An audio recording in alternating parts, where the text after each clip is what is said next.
ಯಾವಾಗಲೂ D K Shivakumar ಹೇಳೋದು ಇದು, ಟೀಕೆಗಳು ಸಾಯ್ತವೆ, ಮಾಡದಂತ ಸಾಧನೆಗಳು ಉಳಿತವೆ.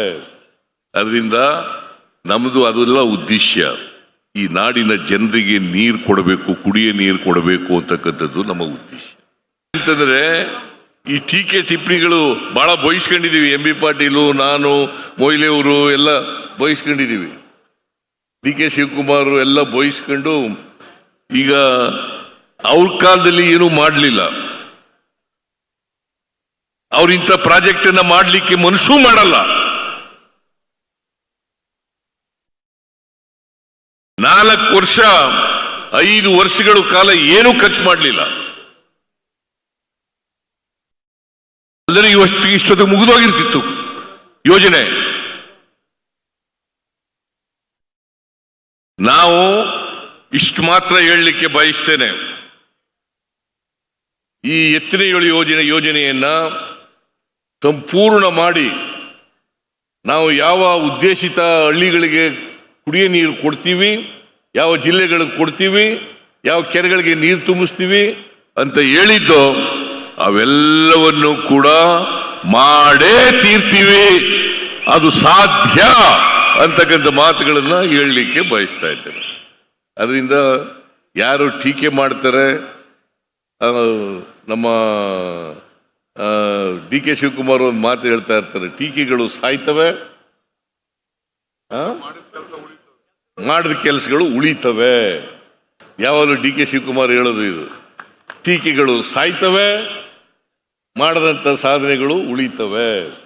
ಅದರಿಂದ ನಮ್ಮದು ಅದೆಲ್ಲ ಉದ್ದೇಶ, ಈ ನಾಡಿನ ಜನರಿಗೆ ನೀರು ಕೊಡಬೇಕು, ಕುಡಿಯ ನೀರು ಕೊಡಬೇಕು ಅಂತಕ್ಕಂಥದ್ದು ನಮ್ಮ ಉದ್ದೇಶ.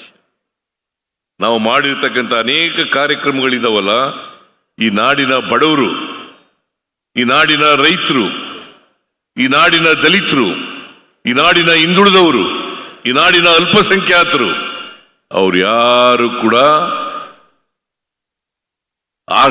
ಆರ್ಥಿಕವಾಗಿ ಸಾಮಾಜಿಕವಾಗಿ ತೊಂದರೆಯನ್ನು ಅನುಭವಿಸಬಾರದು, ಮೂಲ ಸೌಕರ್ಯಗಳಿಂದ ವಂಚಿತರಾಗಬಾರದು.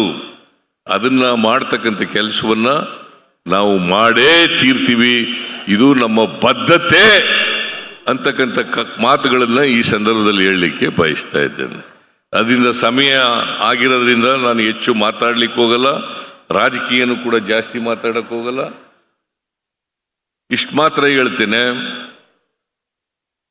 5 TMC ಏನು ಡಿಫಿಸಿಟ್ ಇದೆ ನಮ್ಮ 10 ವರ್ಷಗಳಲ್ಲಿ ಅವರೇಜು, ಆ ನೀರನ್ನು ಕೂಡ ಕೆಳಗಡೆ ಇಂದ ಎತ್ತಿ ಮತ್ತೆ ಆ ನೀರನ್ನು ಕೂಡ ಕೊಡ್ತಕ್ಕಂಥ, ಯಾಕಂದ್ರೆ ಇನ್ನೂ 7-8 TMC ನೀರು ಸಿಗ್ತಕ್ಕಂಥ ಸಾಧ್ಯತೆ ಇದೆ. ಆ 7-8 TMC ನೀರು ಸಿಕ್ಕೋದ್ರಿಂದ ಯಾರಿಗೂ ತೊಂದರೆ ಆಗಲ್ಲ. ಆಮೇಲೆ ಫಾರೆಸ್ಟ್ನವ್ರಿಗೂ ಈಗಲೇ ಹೇಳ್ತೀನಿ, ನಾನು ಒಂದು ಮೀಟಿಂಗ್ ಬೇಕಾದ್ರೆ ಮಾಡೋಣ, ರಾಜಣ್ಣವ್ರ ಫಾರೆಸ್ಟ್ನವ್ರ ಇಲಾಖೆ ಜೊತೆ ಒಂದು ಮೀಟಿಂಗ್ ಮಾಡೋಣ. ಯಾವ ಕಾರಣಕ್ಕೂ ತೊಂದರೆ ಕೊಡಕ್ ಕೂಡುದು. ಕುಡಿಯ ನೀರಿನ ಪ್ರಾಜೆಕ್ಟ್ ಇದು, ಕುಡಿಯ ನೀರಿನ ಪ್ರಾಜೆಕ್ಟ್ಗೆ ಯಾವುದೇ ತೊಂದರೆ, ಈಗೆಲ್ಲ ಬಗೆಹರಿಸಿದೀವಿ. ಭೂಮಿ ತಗೊಳ್ತಕ್ಕಂಥದ್ದು, ಅಕ್ವಿಷನ್ ಮಾಡ್ಕೊಳ್ಬೇಕಾದ್ರೆ ತೊಂದರೆ ಆಗ್ತದೆ ಅಂತೇಳಿ ನೇರವಾಗಿ ಮಾಡಿದ್ದೀವಿ. ಅಷ್ಟೇ ಅಲ್ಲ, ಅಭಿವೃದ್ಧಿ ಕೆಲಸಗಳನ್ನು ಕೂಡ ಮಾಡಿದ್ದೀವಿ. ಜೊತೆಗೆ ಈ ಏಲಕ್ಕಿ ಬೆಳೆಗಾರರು ಇದ್ದಾರಲ್ಲ, ಅವ್ರಿಗೆ ಸಾಲ ಮನ್ನಾ ಮಾಡ್ತಕ್ಕಂಥದ್ರು ಕೂಡ ಮಾಡಿದ್ದೀವಿ. ನಾವು ಅಭಿವೃದ್ಧಿ ಕೆಲಸಗಳ ಜೊತೆಗೆ ಮಾಡೋದ್ರ ಜೊತೆಗೆ ಈ ಕುಡಿಯ ನೀರು ಯೋಜನೆಯನ್ನು ಕೂಡ ಸಂಪೂರ್ಣ ಮಾಡಿ 75-76 ಲಕ್ಷ ಜನರಿಗೆ ಕುಡಿಯ ನೀರನ್ನು ಕೊಡ್ತೇವೆ. ಇದು ಒಂದು ಮಹತ್ವಾಕಾಂಕ್ಷೆಯ ಯೋಜನೆ ಅಂತಕ್ಕಂಥ ಮಾತುಗಳನ್ನು ಹೇಳಿ ನಿಮ್ಗೆಲ್ಲ ಇವತ್ತು ಡಿ ಕೆ ಶಿವಕುಮಾರ್ ಪಾಪ ನೆನ್ನೆನೆ ಬಂದು ಪೂಜೆ ಎಲ್ಲ ಮಾಡಿದ್ದಾರೆ. ಬೆಳಿಗ್ಗೆ ಎಲ್ಲ ಪೂಜೆ ಮಾಡಿ ಡಿ ಕೆ ಶಿವಕುಮಾರ್ ಶಾಸ್ತ್ರೋಕ್ತವಾಗಿ ಇವತ್ತು ಅವರ ಮುಂದಾಳತ್ವದಲ್ಲಿ ಉದ್ಘಾಟನೆ ಆಗಿದೆ. ನಾವು ಅತ್ಯಂತ ಸಂತೋಷದಿಂದ ಉದ್ಘಾಟನೆ ಮಾಡಿದ್ದೀವಿ.